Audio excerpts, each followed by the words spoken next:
चलिए जी बच्चों, good evening. All well, all set, करें शुरू। गुड। तो 4 क्वेश्चन हमने लास्ट लेक्चर में डेप्रिसिएशन के खत्म किए थे। Now will start with fifth. maybe we are having 10 questions related to SLM, straight line method. ठीक है, फिफ्थ क्वेश्चन से शुरू करते हैं। पिछली क्लास का कोई डाउट है, कुछ है तो आप मुझे बताइए। मैं ब्लैक बोर्ड पे ब्लैक पेन से लिख रही हूँ और फिर कह रही हूँ चल नहीं रहा पेन। एनीवेज चलिए करें, स्टार्ट करें रीडिंग। ऑल सेट, बुक्स खोल ली, नींद में तो नहीं हो। An asset was purchased for 10,500 on 1st of April 2012। ठीक है, 1st April 2012 हमने एक एसेट खरीदा 10,500 रुपए का। Okay, the scrap value of this was estimated 500 at the end of assets 10 year life, यानी इसकी स्क्रैप कितनी हो गई 500 और लाइफ कितनी हो गई 10 ईयर्स। ठीक है, आगे चलो।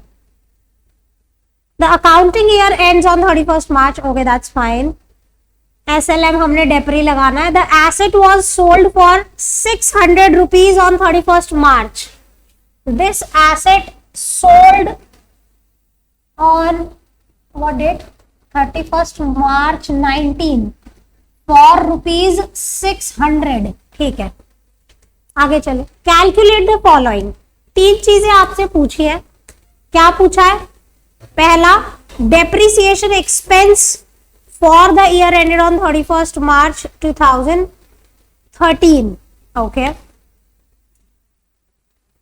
बच्चों देखो, यहां पे हमने खरीदा कब है 1/4/12 को। डेप्री का रेट शायद कुछ मिसिंग है ना, 10% SLM कर दो, 10% SLM। ओके, पहला क्वेश्चन पूछा है कि depreciation expense for the year ended on 31st March 2013। Depreciation is equal to what, बताइए।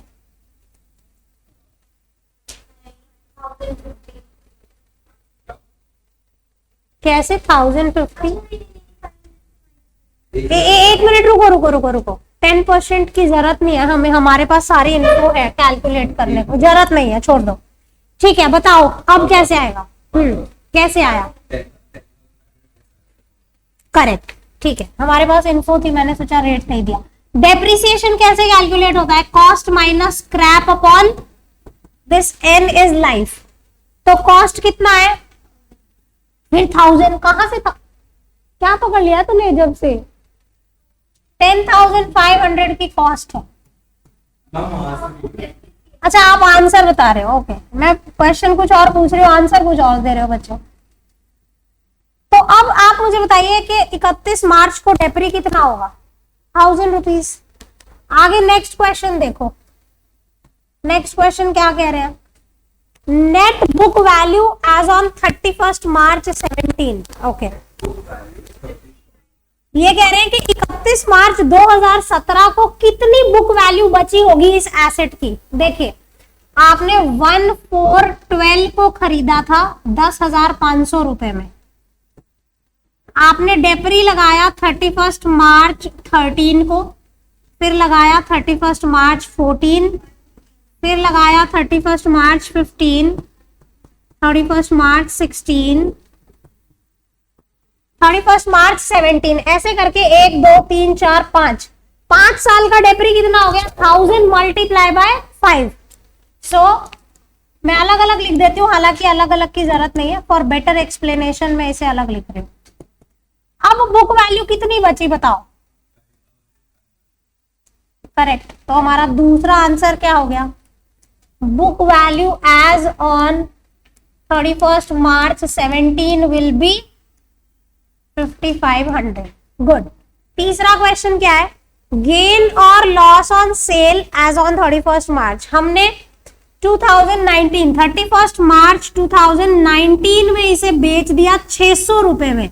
तो पूछा है कि कितना गेन या लॉस हुआ। देखो ध्यान से समझो कि ये 31st मार्च 17 की बुक वैल्यू तो आपके पास ऑलरेडी है ना।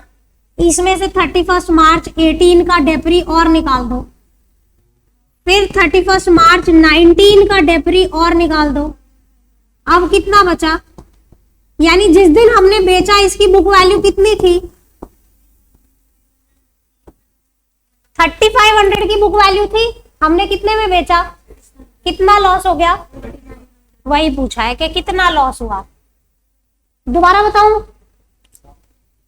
Loss on sale is equal to book value minus sale price. तो जिस दिन बेचा उस दिन की बुक वैल्यू 3500 रुपए थी, हमने बेचा 600 रुपए में, लॉस। छोटा सा क्वेश्चन था बच्चे, ये तो बड़ा ही प्यारा सा। चलो नोट, हाँ दोबारा बताओ। हाँ जी, कोई फर्क नहीं है। चलिए, सॉरी पार्डन, ओके, इतना नोट करें फिर हम आगे चलेंगे। जिसका ये हो गया है can try for question number 6 which is a little tricky question but you can try, जो कर पाए। बिट ट्रिकी, मैं हट जाती हूँ, आप लोग नोट करें। चलिए जी, moving to next, hoping that everybody noted this. We'll go a little fast, we have to finish this maybe 10 11 whatever questions so that we can start with WDV in the next class. On 1st July 2015 A company limited purchased second hand machine, okay, second hand यानी पुरानी। So 1 जुलाई 2015 को हमने एक machine खरीदी, कितने रुपए की, 20,000 rupees, और 3,000 रुपए उसकी रिकंडीशनिंग और इंस्टॉलिंग में लगा दिए। रिकंडीशनिंग मतलब पुराना कोई चीज, हाँ, ठीक करना, क्योंकि जब आप कोई सेकेंड हैंड चीज खरीदते हो तो उसे थोड़ा ठीक तो कराना पड़ता है ना। सो 20 + 3, इसकी कॉस्ट कितनी हो गई, 23,000, okay. On 1st Jan 2016, 1st Jan 2016 the firm purchased new machine worth ₹12,000, ठीक है। एक और मशीन खरीदी हमने 12,000 रुपए की। On 30th June 2017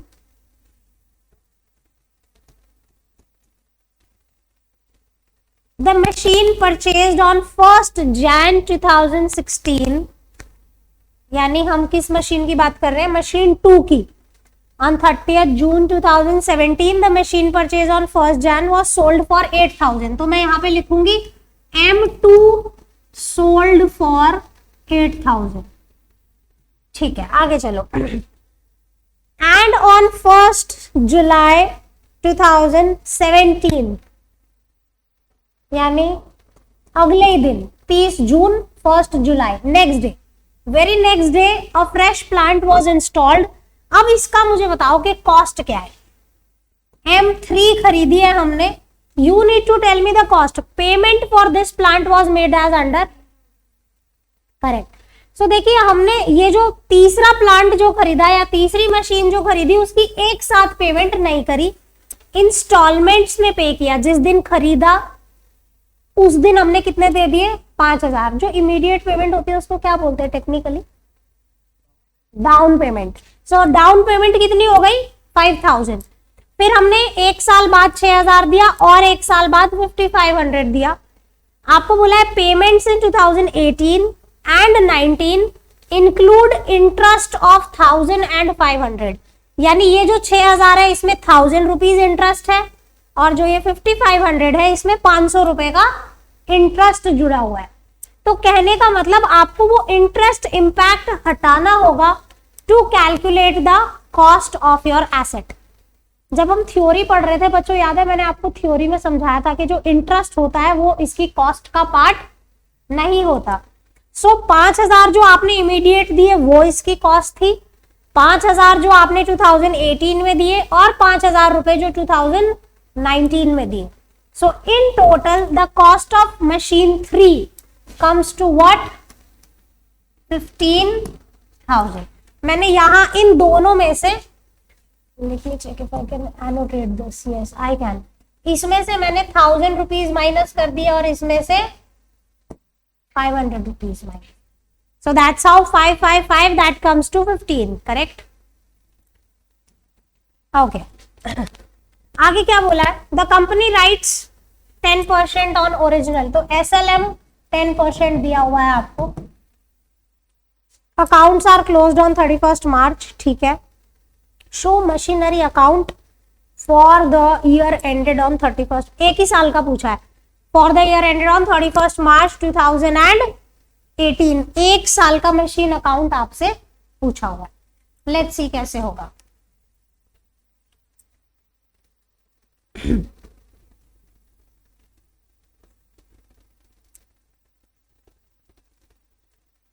बच्चों हमारे पास टोटल 3 मशीन है, तो हम कितने कॉलम बनाएंगे बताओ? 4 बनाएंगे, एक एक्स्ट्रा बनाएंगे, है ना। यस, वर्किंग नोट, हम पहले वर्किंग नोट ही बनाएंगे बच्चे, फिर एक साल का लेजर बना देंगे उससे। 1/7/2015 को आपने M1 खरीदी 23,000 रुपए में। I'll go bit slow with this working note, fast with the ledger. 1/7/15 को हमने एक मशीन खरीदी M1, मैंने M1 के कॉलम में भी लिख दिया और टोटल के कॉलम में। But sorry, okay, you want me to wait, आप लोग फॉर्मेट बना रहे हैं, ठीक है। ओके, साथ साथ बनाना, ठीक है। ड्रॉ करो, कोई दिक्कत नहीं है, ड्रॉ करो। बच्चों क्लास में कराई हुई सारी चीजों को भी ढंग से लिख लोगे ना, वैसे ही नैया पार लग जाएगी। घर जाके नहीं भी पढ़ोगे तो 80% मार्क्स तो वैसे ही आ जाएंगे, पढ़ लोगे तो 100 आ जाएंगे। ओके, सो हमने M1 खरीदी 23,000 की, मेरे मशीन 1 में भी आ गया, टोटल में मेरे पास टोटल मशीन 23,000 की हो गई। बच्चों इस डेट के बाद पहला ईयर एंड कौन सा पड़ेगा? 31st मार्च 2016। लेकिन क्या आपको उससे पहले कोई ट्रांजैक्शन नजर आ रहा है यहाँ पे? हाँ, हमें नजर आ रहा है। सो हमने 1 Jan 2016 को M2 खरीदी है, वो यहाँ पे ऐड होगी। अब हमारे पास टोटल क्या हो गया? मशीन 1 हो गई 23,000 रुपए की, मशीन 2 हो गई 12,000 की, 3 अभी है नहीं, 35 हो गया। ईयर एंड पड़ेगा 31st मार्च 16। और कोई ट्रांजैक्शन है? नहीं। देखो इसको डेट वाइज लिखने का कितना बेनिफिट होता है, आपको पता होता है कि अब ईयर एंड आ जाएगा, अब कोई ट्रांजैक्शन अभी लिख रही हूँ मैं, ये कह रही हूँ कि जब भी आप डेप्री का क्वेश्चन रीड करें हमेशा उसे ऐसे लिख लें, अब मुझे क्वेश्चन को दोबारा पढ़ने की जरूरत नहीं। समझ में आ रहा है? सिर्फ इस 4 लाइन में पूरा क्वेश्चन है मेरे पास, rather than again and again reading the question, ठीक है ना। तो ये हमेशा आदत बनाए, डेप्री में ऐसा करना है। नाउ ये हमारा परचेज था, ये भी परचेज था। 31st मार्च 16 आ गया, हम लगाएंगे डेप्रीसिएशन। जी, इस पे कितना डेप्री लगेगा? 10% का रेट है SLM। गलत, दोबारा 23,000 रुपए की मशीन, 10% का रेट, और ये लगेगा 9 मंथ्स। 9 मंथ्स क्यों लगा बच्चों? हमने इसे 1 जुलाई पे खरीदा है, अप्रैल मई जून खत्म हो गया। से यस, 9 मंथ्स का कितना आ रहा है बताओ? 1725। पक्का? कोई गलती तो नहीं है कैलकुलेशन में? Just give me a moment, बाद में फिर गड़बड़ हो जाएगी। 2300 का 9/12 करना है हमने। यस, 1725। और दूसरी मशीन का डेप्री बताओ? हमने 1/1/16 यानी कि सिर्फ जैन फेब मार्च 3 महीने का डेप्री लगेगा, है ना। 12,000 की मशीन मल्टीप्लाई बाय 10% का rate, and it will be charge only for 3 months. समझ में आ रहा है? क्या मैं दोबारा समझाऊं बच्चों? दोबारा बताना mister Bose.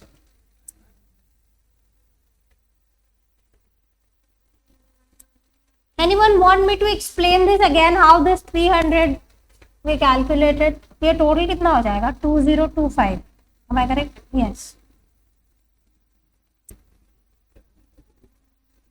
Book value as on 1/4/16. Correct. बच्चों कोई चाहता है क्या मैं दोबारा समझाऊं इसमें कुछ?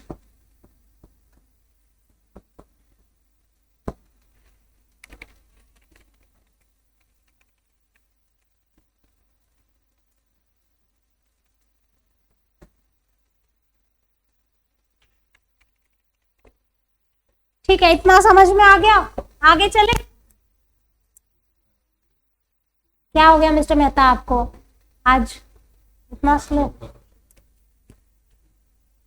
चलिए ठीक है, अब हमारे पास ये आ गई बुक वैल्यू एज ऑन 1 अप्रैल 2016। अगला ईयर एंड पड़ेगा 31 मार्च 17। क्या पड़ेगा? 31 मार्च। चेक करो क्या उससे पहले कोई ट्रांजैक्शन है?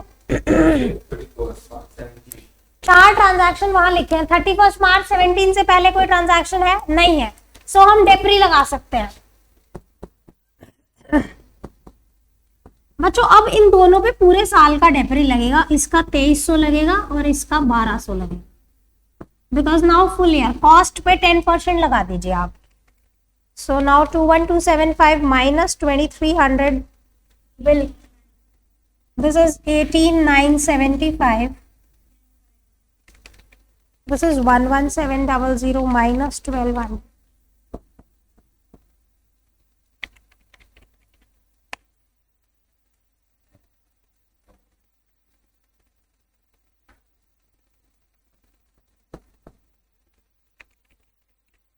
Yes this is correct.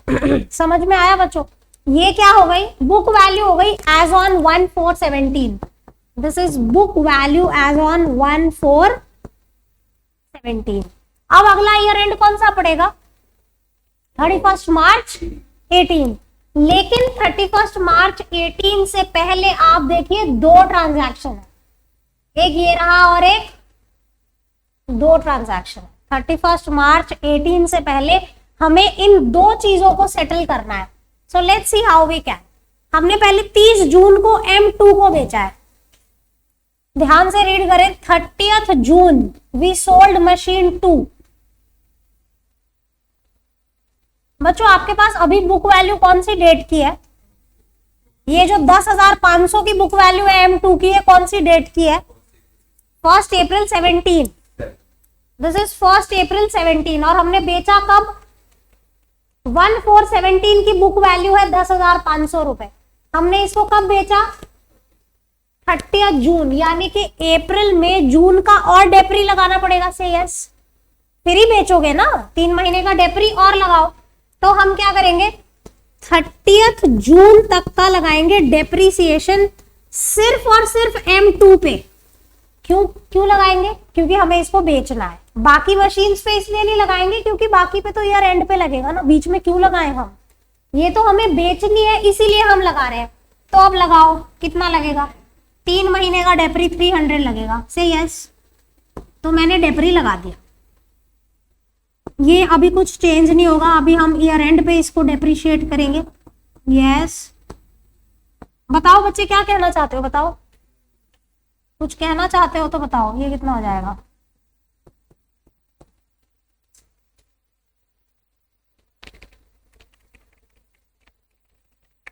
ठीक है बच्चों, अब आप इस मशीन को बेच सकते हो। अब आपकी डेट ऑफ सेल तक की बुक वैल्यू आपके पास है। से यस, जिस दिन हमने बेचा उस दिन बुक वैल्यू कितनी थी?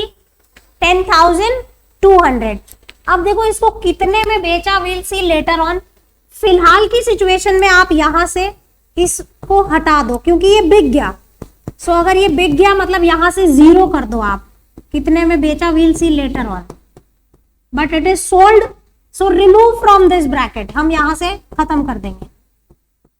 This becomes 0। प्रॉफिट लॉस हम बाद में देखेंगे। हमारे पास डेट ऑफ सेल की बुक वैल्यू है, we can easily calculate. Now one more transaction before the year end is, हमने 1 जुलाई 2017 को एक और मशीन खरीदी है। कितने रुपए की? 15,000 रुपए की मशीन है। ये यहां प्लस हो जाएगी। M1 हो गया हमारे पास ये। M2 तो बिक गया, खत्म हो गया। M3 हो गया, टोटल बन जाएगा। बस अब आपने ईयर एंड का डेप्री लगाना है बच्चों। लगाओ फटाफट, डेप्रीसिएशन लगाओ ये 2 बचे हुए प्लांट्स का। क्या कर? हाँ जी, कितना डेप्री लगेगा बताइए? इसका तो पूरा 10% लगेगा, 2300। ये तो बिक गया, खत्म हो गया। और इसका कितना डेप्री लगाओगे? सॉरी पार्डन, मैंने ये लाइन क्यों लगा दी यहाँ पे? हाँ जी,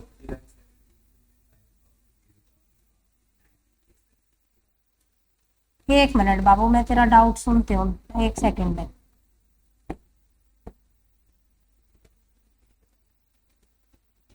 हाँ, इसका तो पूरा डेप्री लगेगा 1 साल का 2300 रुपए, ये खत्म ही हो गया।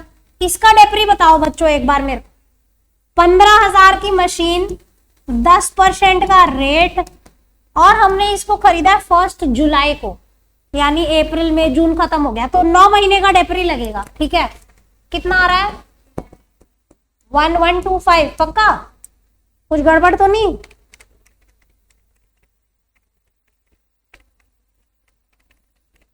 Divide by 12। हाँ ठीक है, टोटल डेप्री कितना हो जाएगा? अब ये फाइनल आंसर बता दो, फिर मैं आपका जो भी डाउट है मैं लेती हूँ। Final answer, book value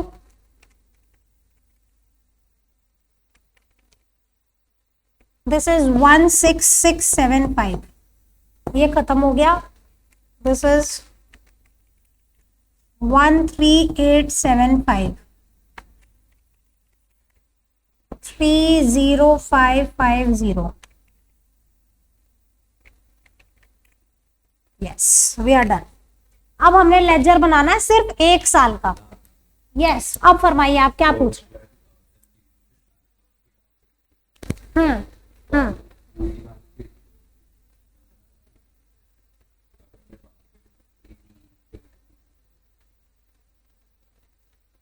sorry pardon, what you are trying to say? हाँ, okay, I got your point. See what you are asking is कि मैम हमने सिर्फ 5,000 पे किए, आप डेप्री 15 पे क्यों लगा रहे हो? नहीं, आप बात समझो कि आप किसी दिन एसेट खरीद के लाए। ठीक है, let me ask you a question. आपने मान लो मोबाइल खरीदा, इंस्टॉलमेंट पे मिलते हैं ना आजकल, तो 1.5 लाख के फोन आते हैं, तो लोग इंस्टॉलमेंट पे भी लेते हैं। आपने मान लो इंस्टॉलमेंट पे फोन लिया 1.5 लाख रुपए का, आईफोन 15 खरीदा, आ जाएगा 1.5 लाख में? नहीं आएगा, आ ही जाना चाहिए। ठीक है, आपने क्या किया, 50,000 रुपए पे किए और 1 लाख रुपए की ईएमआई बनवा ली। ठीक है, अब आप मुझे ये बताओ कि आपका फोन सिर्फ 50,000 रुपए से डेप्रिशिएट होगा या पूरे 1.5 लाख पे डेप्रिशिएट होगा? फिर आप आंसर दे रहे हो तो क्वेश्चन क्यों पूछ रहे हो? समझ में आ रहा है? देखो, डाउन पेमेंट करना इसका ये मतलब नहीं है कि मैंने 5,000 पे करे तो मैं 5,000 पे डेप्री लगाऊं। आपके पास एसेट तो आ गया ना बच्चे, 15,000। समझ में आ रहा है? So that's the case. तो जब हम लेजर बनाएंगे उसमें हम इस इंपैक्ट को कंसिडर करेंगे कि हम अभी 5,000 पे कर रहे हैं, बाकी अभी 10,000 पे करना बाकी है। टू वेंडर लिखेंगे उसको। जो 15,000 की मशीन हम यहाँ पे कंसिडर कर रहे हैं उसमें 2 बैंक आएगा 5,000, 2 वेंडर आएगा 10,000 के पे होना बाकी है। You getting my point? Will create a liability for this 10,000, but as per this table we are just calculating depri which will be on the full cost।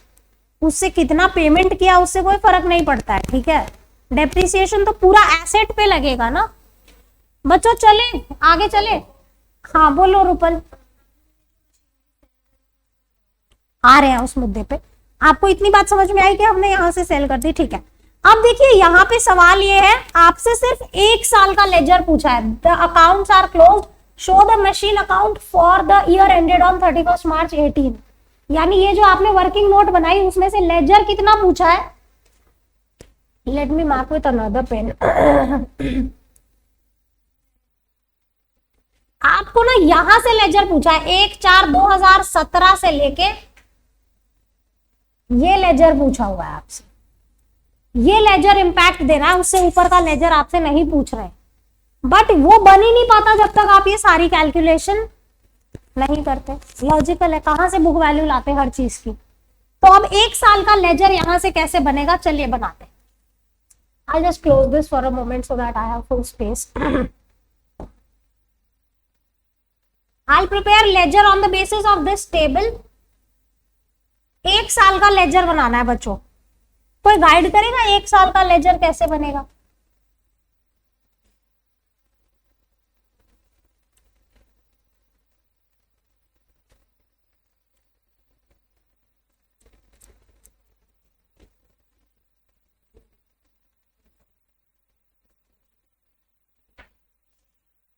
Machinery account सिर्फ 1 साल का पूछा है आपसे।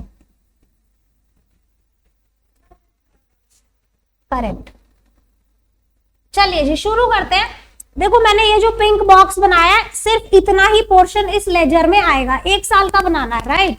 सो हम यहाँ पे 1417 से शुरू करते हैं और 1417 पे हम क्या लिखेंगे, टू बैलेंस ब्रॉट फॉरवर्ड भी लिख सकते हैं, ब्रॉट डाउन भी लिख सकते हैं। ये क्या है, ये पिछले साल का क्लोजिंग है जो इस साल के लिए ओपनिंग हो गया, दैट इज 29475। ये रही बुक वैल्यू, साल शुरू हुआ उस दिन कितना एसेट था हमारे पास, 29475। फिर देखो नेक्स्ट ट्रांजैक्शन क्या है, हमने 30 जून को डेप्रिसिएशन लगाया है, 30 जून 2017 बाय डेप्रिसिएशन। कितना डेप्री लगा, 300। For better explanation what I will do is, मैं यहाँ पे लिख देती हूँ कि M1 मेरी 18975 का बुक वैल्यू है और M2 मेरा 10,500। बच्चों अब हम मशीन 2 को बेचने वाले हैं। किसको बेचेंगे, 2 को। मेरा साल स्टार्ट हुआ उस दिन कितनी वैल्यू थी, 10,500। मैंने 3 महीने का और डेप्री लगा दिया 300 रुपए। अब कितने की वैल्यू बच गई, 10,200।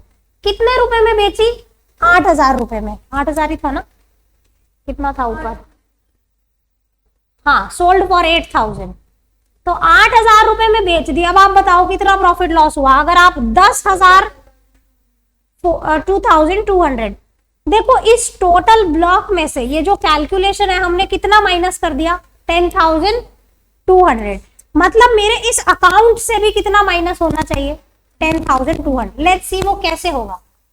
30 जून को आपने कितने में एसेट बेचा, बाय बैंक कितना आएगा, बाय बैंक क्यों लिखा, क्योंकि जब हम मशीन खरीदते हैं तो मशीन टू बैंक होता है, बेचते हैं तो बैंक टू मशीन। अब जो लॉस हुआ बचे, बाय प्रॉफिट एंड लॉस, क्योंकि हमारा जो भी लॉस होता है वो P&L में डेबिट होता है। आप बाय लॉस ऑन सेल भी लिख सकते हो। कितना आएगा, 2,000। आप बताओ इन टोटलिटी क्या मैंने 10,200 रुपए माइनस कर दिए। मैंने बोला था यहां से खत्म कर दो 10,200 को, बाद में देखेंगे। क्या मेरे अकाउंट से 10,200 माइनस हुए, परिकेत ठीक है, हो गए माइनस। कार्तिक दोबारा बताऊं, मेरी बुक वैल्यू 10,200 की थी, मैंने 8,000 में बेचा, 2,200 रुपए का लॉस हो गया। जर्नल एंट्री क्या बनी इसकी, अगर मैं आपसे कहूं कि जर्नल एंट्री बताओ, bank account 8,000, loss on sale 2,200, to machine 10,200। So this is what we have done. Posting की है इसकी, सिंपल है। चलिए अब नेक्स्ट क्या है, यहां तक हमने पोस्ट कर दिया, ये बिक गया, हो गया। अब एक और 17 को हमने खरीदा है, टू बैंक।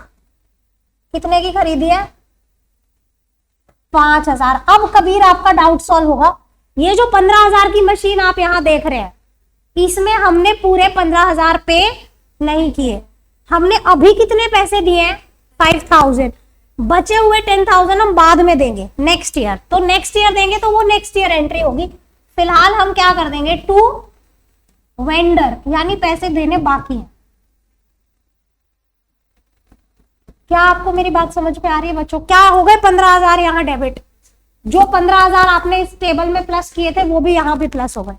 करेक्ट है, रूपल दोबारा बताना, मिस भारद्वाज, ठीक है, okay. So we are done till here. Now आपको डेप्री लगाना है, bye डेप्री 3425।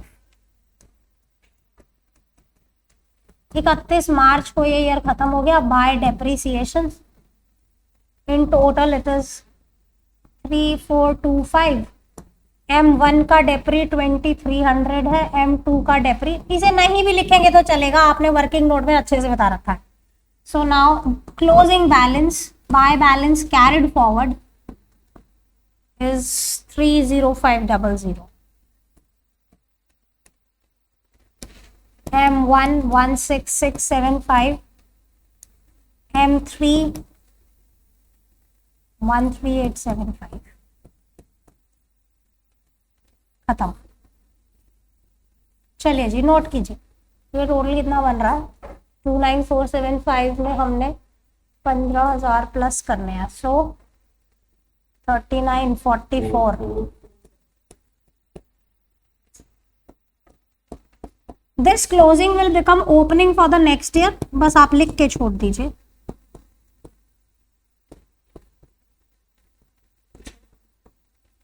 And we are done. Note करो फटाफट, चलो मैं हट जाती हूँ, आप लोग नोट करो। एक काम करते हैं, थोड़ा सा श्रिंक करते हैं, so that if I can accommodate this question as well as answer from the single। हाँ, क्या समझ नहीं आया? बेटा जी क्वेश्चन रीड करो। क्वेश्चन में आपको बोला था कि 1 साल का लेजर बनाओ, ऐसा नहीं बोला था prepare machinery account for 3 years। You were said prepare machinery account for the year ended on 31 March 18। 1 साल का लेजर पूछा था, लेकिन वो 1 साल का लेजर बन ही नहीं सकता था जब तक आप ये, क्योंकि देखो आपको ये लेजर शुरू करने के लिए ओपनिंग बैलेंस चाहिए 18, 1417, 31 March 18। मैंने यहाँ 19 लिख दिया।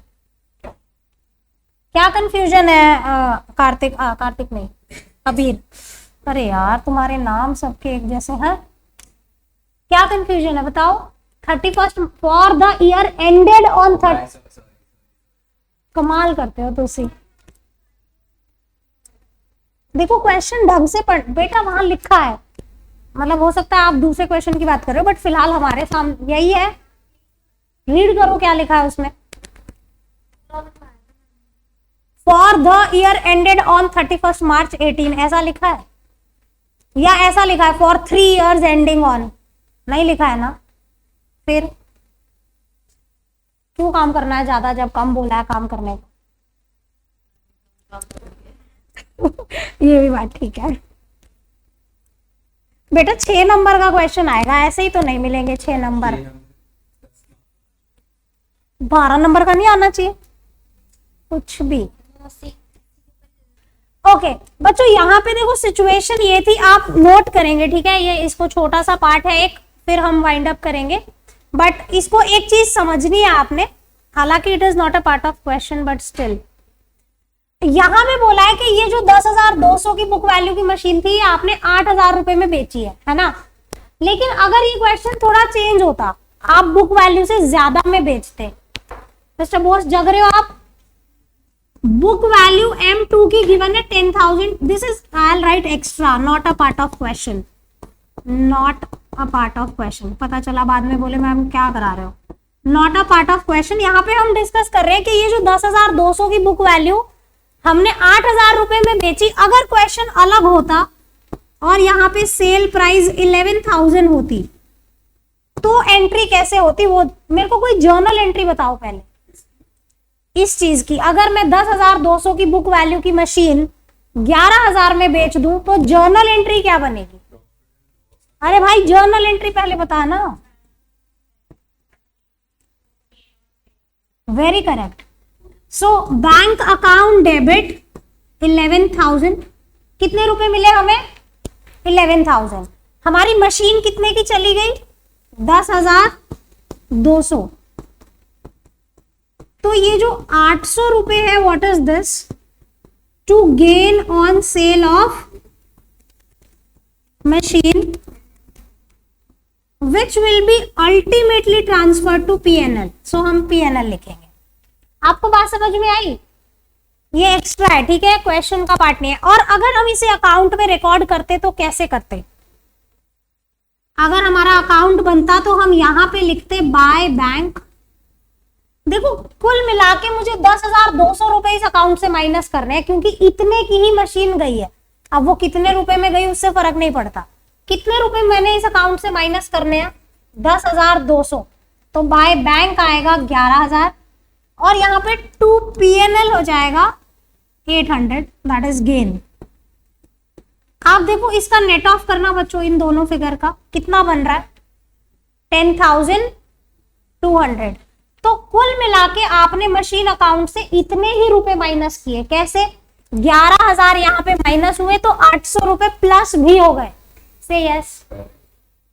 आपने क्रेडिट किया 11,000 यानी मशीन अकाउंट को रिड्यूस किया और डेबिट कर दिया 800। सो इन नेट आप इस अकाउंट को 10,200 से ही माइनस कर रहे हैं।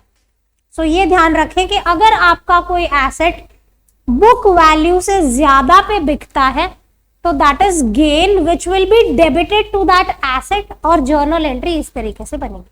आगे हमारे पास ऐसे क्वेश्चन आएंगे जहां हम गेन पे बेचेंगे, पर कॉन्सेप्ट मैंने अभी बता दिया, करेक्ट है। सो इसे नोट करें, ऐसे लिख लेना, this is extra, not a part of your question, and that's all for the day. Compound entry को ब्रेक करो, बैंक टू मशीन बना और ये बैंक टू गेन बना which will ultimately be transfer to PNL. हाँ बेटा जी, ये profit किस चीज पे हुआ आप मुझे ये बताओ। मशीन पे ही हुआ ना, तो अल्टीमेटली आपका ये जो इफेक्ट आ रहा है वो मशीन पे ही जा रहा है, चाहे वो पीएनएल में ट्रांसफर हो रहा है वो एक अलग मुद्दा है, आप समझो। अच्छा एक ये बात बताओ, यहां पे आप क्या नोट करोगे अगर यहाँ पे पीएनएल अकाउंट है, let me explain it this way. अगर ये पीएनएल अकाउंट है तो आप यहां क्या लिखोगे, गेन ऑन सेल ऑफ लिखेंगे।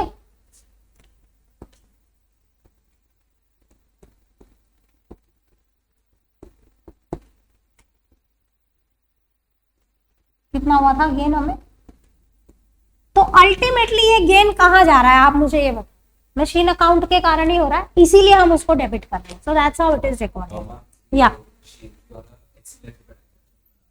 बिल्कुल, हाँ हाँ, देखो यहाँ पे डिफरेंस क्या आ रहा है कि आपका लॉस था तो आपने बैंक के साथ रिकॉर्ड बाय पीएनएल किया था, क्योंकि इन दोनों का टोटल होके 10,200 हो रहा था। अब यहाँ पे जो बैंक का फिगर है वही 11,000 हो रहा है, तो आप 11,000 माइनस नहीं कर सकते इस अकाउंट से, क्योंकि माइनस कितना करना है टेबल में देख, उतना ही माइनस होना चाहिए अकाउंट से। बेबी 11 माइनस किया तो 800 प्लस भी तो किया, नेट इफेक्ट तो 10,200 ही माइनस किया ना। कोई भी सिचुएशन है, तूने प्रॉफिट में बेचा, लॉस में बेचा, तेरे मशीन अकाउंट से उतने ही रुपए माइनस होंगे। तो फिर अगर जैसे एग्जैक्ट से मैं 11,000 वापस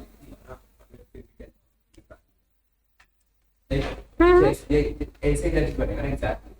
अगर लॉस है तो ये सिचुएशन है, प्रॉफिट है तो ये सिचुएशन। रूपल दोबारा बताना, समझ आ गया पक्का? क्या हो गया, I will explain again, don't worry. क्या समझ, आपको ऊपर वाला पार्ट समझ में आया था? कोई दिक्कत थी? आपकी 10,200 की बुक वैल्यू की मशीन थी, आपने उसे 8,000 में बेचा, आपको 2,200 का लॉस हुआ। आपकी जर्नल एंट्री क्या बनी? Bank account 8,000, profit and loss 2,200, to machine 10,200। बच्चे ये जो मैंने पार्ट समझाया ध्यान से सुनो, दोबारा बताती हूँ। हम कह रहे हैं कि अगर सेल प्राइस 11,000 होती तो क्या होता। अगर आपका क्वेश्चन कहता कि ये मशीन हमने 11,000 रुपए में बेची, समझ में आ गया? मैं बताती हूँ। आपकी 10,200 की मशीन आपने कितने में बेची? 11,000 रुपए। जर्नल एंट्री क्या बनी? Bank to machine to gain. समझ में आए? इतनी बात समझ में आई? हमें मशीनरी अकाउंट से 10,200 रुपए माइनस कर रहे हैं। अब आपकी एंट्री एक तो हो गई बैंक टू मशीन 11,000, क्योंकि 11,000 में आपने बेचा इसको, ये रहा। लेकिन 11,000 की तो वो मशीन थी ही नहीं, 800 रुपए का गेन था। तो मैंने क्या किया, वो 800 रुपए यहाँ ट्रांसफर कर दिए ताकि मेरे नेट 10,200 ही माइनस हो इस अकाउंट से। देखो मशीन अकाउंट को क्रेडिट करने का ये मतलब है रूपल कि हमने इसे माइनस किया। से yes, minus 11,000 plus 800, so in net you deducted 10,200 only from this account. That's what I'm trying to say. Now you understood. Okay. और बताओ मिस्टर सिंह, सब समझ में आ रहा है? मिस्टर बोस थके हुए लग रहे हो आप। चलिए, थैंक यू, बाय बाय।